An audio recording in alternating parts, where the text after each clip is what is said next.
মায়াপুরে আসলাম আর বৃষ্টি শুরু হলো রাত্রিরে। ও না না,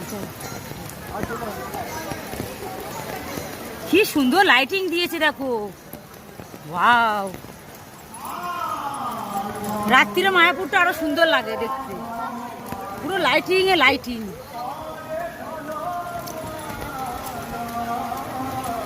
এই ডাব গাছগুলোকে দেখো পুরো লাইটিং এ ভরিয়ে দিয়েছে। ও মা, ছাতাটা আগে নাও।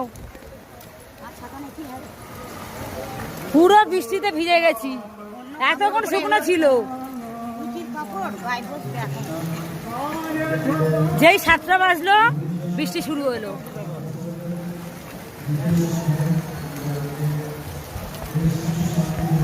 এতক্ষণ বৃষ্টি হয়নি।